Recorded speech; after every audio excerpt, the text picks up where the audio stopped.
Blood on glass, the moonlight on Miami waters. A man with two lives, one that the world admired, and one that the darkness controlled. For years, Dexter Morgan was more than just a TV character. He was a mirror of human conflict.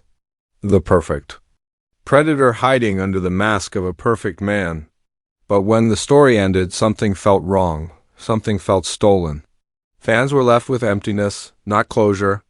And that's why the question still burns: what went wrong with Dexter's ending? And why do so many believe his resurrection is the only way the story can truly live on?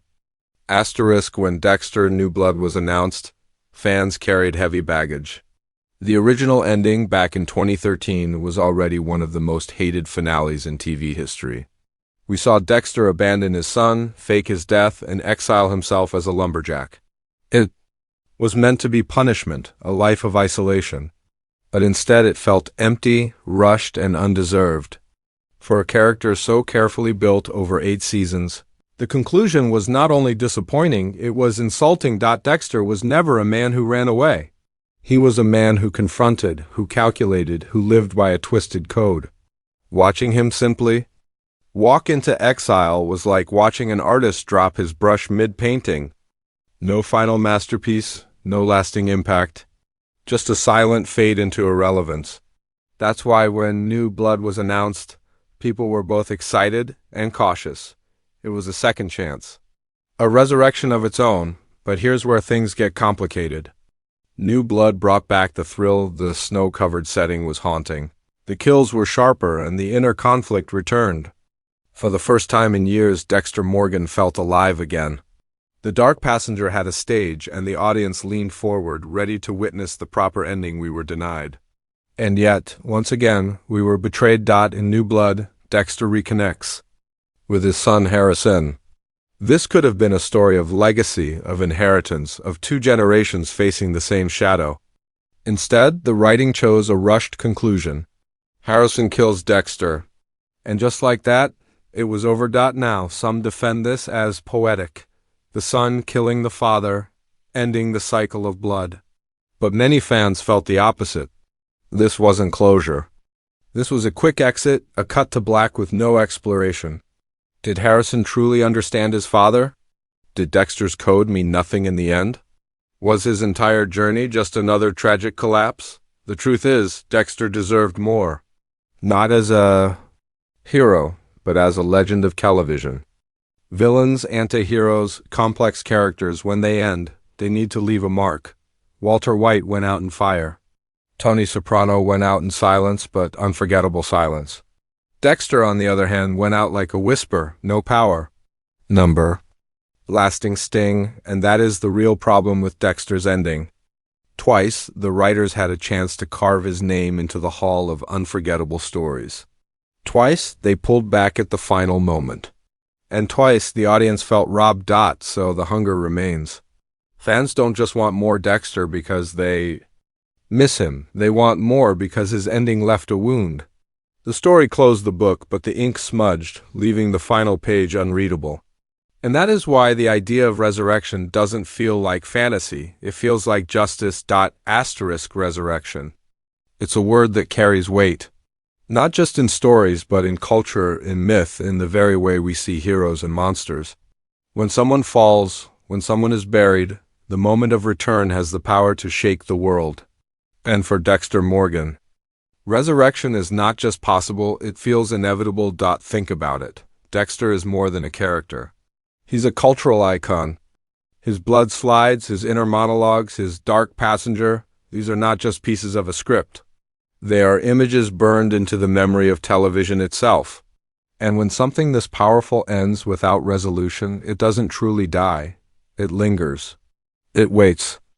And fans feel that lingering shadow every time they hear the words, "Surprise, Motherf cker." But how could Dexter return? How could the story rise from the ashes of New Blood?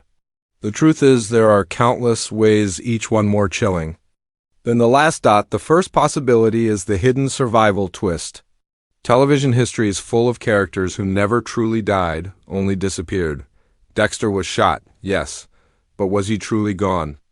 In a world where we never saw his body buried, where his mind has tricked us for years, The door is wide open. Maybe he faked another death. Maybe he slipped into the darkness once again, leaving Harrison to believe he was free. The show could reveal Dexter living in the shadows, not as a lumberjack this time, but as a ghost moving between lives. The second path is the psychological resurrection. Even if Dexter himself never walks again, his essence could live on through Harrison. Imagine a story where Harrison begins hearing his father's voice, not as memory, but as manifestation. The dark passenger does not die, it transfers. And suddenly, Dexter becomes the ghost mentor, haunting every decision his son makes. A father teaching from the grave, shaping his child into either savior or monster. Then there is the flashback. Resurrection. Stories do not need to move only forward. Some of the best television has found power by looking back, exploring untold chapters, secret hunts, forgotten kills. A prequel season of Dexter in Miami before Deborah's death, before the exile, could reignite the fire. We could see him at his peak, perfecting the code, facing killers that never made it to the original series.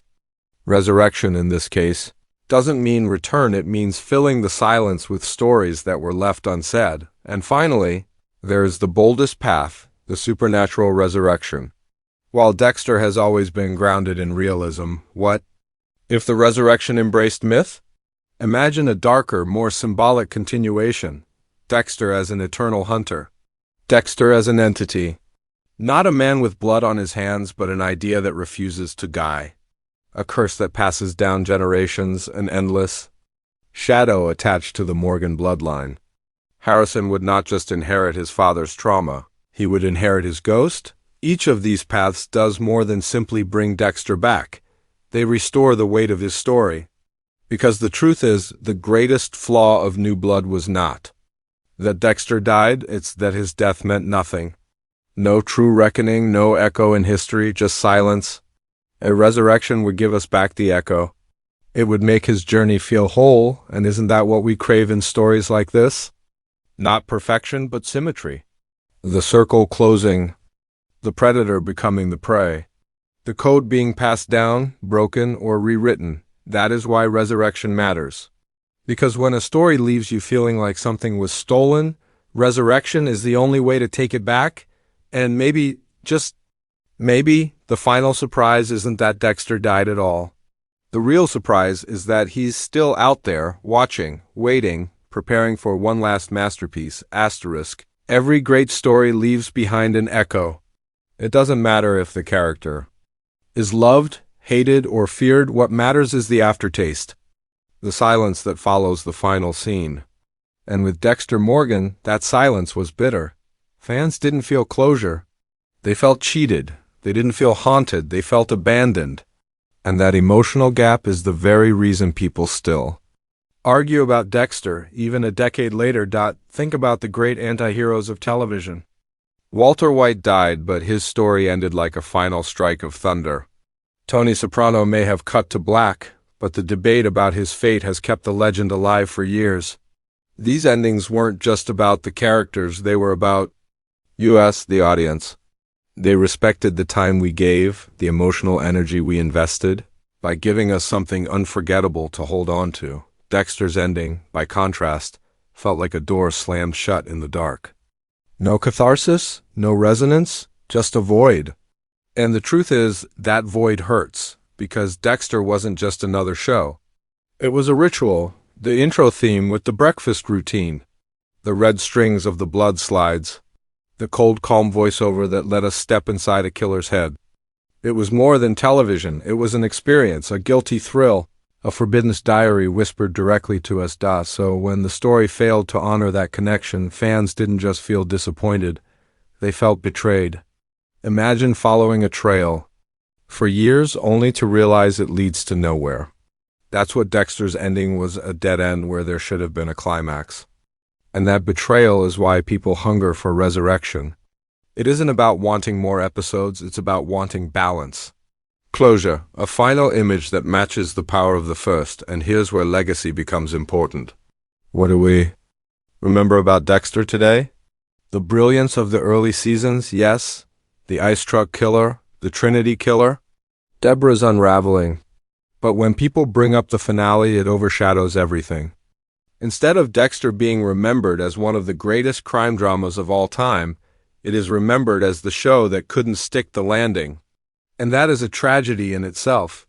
Resurrecting Dexter, whether through survival, prequels, or legacy, stories wouldn't just satisfy fans. It would restore his legacy. It would rewrite the cultural memory. Imagine if the story ended with a final confrontation that truly mattered. Imagine Dexter facing justice not just as a man but as a symbol. Imagine Harrison grappling not with a rushed moment of patricide, but with the true weight of what it means to inherit the darkness. That is legacy. That is mythology. Because at the end of the day, Dexter is more than his kills. He is the embodiment of a question: can someone born in darkness ever find the light? That's why people watched him. Not because they admired his murders, but because they wanted to see if redemption was possible. And when the ending denied that exploration, it left the question unanswered. Resurrection would finally answer it. Not by undoing his death, but by giving it meaning. By turning Dexter into a story that lives on, not as a mistake, but as a myth. Imagine future shows and films referencing him the way they reference Hannibal Lecter. Imagine Dexter not being the punchline of worst finale ever, but the benchmark of how a story can die twice and still rise again. That's the power of emotional impact. It's not about more blood, more kills, or more twists. It's about the legacy we leave behind. Dexter's story isn't just his, it belongs to everyone who watched, who debated, who carried his code inside their minds for years. That's why resurrection isn't just a storytelling trick. It's an emotional necessity. It's the only way to give fans back what was taken from them. Not just an ending, but a legend. And if that legend were to return, it wouldn't just be for shock value. It would be to heal a wound that television has carried for more than a decade. A wound shaped like a blood slide, waiting to be filled with one last drop. Asterisk stories don't end when the credits roll. They live in the minds of those who watch them. They echo in conversations, in arguments, in theories whispered across forums and coffee tables. And that is why Dexter's story is not dead. It refuses to rest. It lingers in the same way Dexter himself lingered in shadows, quiet, but impossible to ignore. When people hear the word Dexter, they don't think of the lumberjack exile. They don't think of the snowy graveyard where Harrison pulled the trigger. No, they think of blood on white walls. They think of a scalpel cutting into plastic. They think of a man who wore normalcy like a costume and darkness like a crown. Dexter Morgan is not remembered for how he ended, he's remembered for what he represented. And that is why the hunger for resurrection is so powerful, because here's the truth: endings shape legacies. A bad ending can poison everything that came before, but a powerful ending can rewrite history. If Dexter were to return, not as a gimmick, but as a carefully crafted resurrection, his story could finally take its rightful place alongside the giants. Imagine one last season. One final chapter where every ghost of Dexter's past converges. Deborah, Lagerda, Dokes, Rita, Trinity, not as cameos, but as memories, voices, reminders of the choices he made. A storm of consequence closing in. That is the kind of ending that leaves people silent when the screen fades to black, not because they're confused, but because they're moved. The closing impact of resurrection isn't about more kills or more cat-and-mouse games with the police. It's about meaning. It's about giving weight to a character who became larger than life. Dexter was never just a serial killer with a code, he was a paradox. A man who wanted to be human but could never escape the monster inside him. That paradox deserves a resolution worthy of the journey, and what would that resolution look like? Maybe it's Dexter finally facing the justice he escaped for years, not with a whimper, but with the awareness of everything he was. Maybe it's Harrison, not killing his father in haste, but truly confronting the legacy passed down to him. Maybe it's Dexter choosing, for once, to sacrifice himself for someone else, not out of compulsion, but out of love. Imagine that Dexter Morgan, the predator, finally becoming prey by choice. That is impact. That is myth. And yet, maybe the most haunting possibility is the simplest. Dexter doesn't die at all. he lingers, in Harrison's mind, in ours. In every whispered surprise Motherf cker that resurfaces on the internet. Because resurrection doesn't always mean flesh and blood, it can mean memory. It can mean presence. And sometimes, the most powerful characters never leave because we don't let them. That's the closing truth about Dexter. He is both dead and alive. Gone, but eternal. Failed in story, but immortal in culture. His ending didn't kill him. It only trapped him in limbo, waiting for a writer brave enough to set him free. So, when fans demand resurrection, they're not asking for cheap thrills. They're asking for justice. They're asking for balance. They're asking for the story they deserved. Because when a character is this powerful, you don't just bury him, you confront him. You finish him. You honor him, and maybe that's the final twist in Dexter's tale. That he was never just a killer hiding in the shadows of Miami. He was never just a code or a mask. He was a mirror. A reflection of our darkest questions. What do we hide? What do we justify? How far would we go to control the chaos inside us? That's why resurrection matters. Because without it, the mirror is shattered. With it, the reflection becomes clear, terrifying, but whole, and so we circle back to that one phrase. That one line that became a prophecy. Surprise, OCHRFCKER Dasterisk, the world thought Dexter was gone, but legends don't die. They wait, they haunt.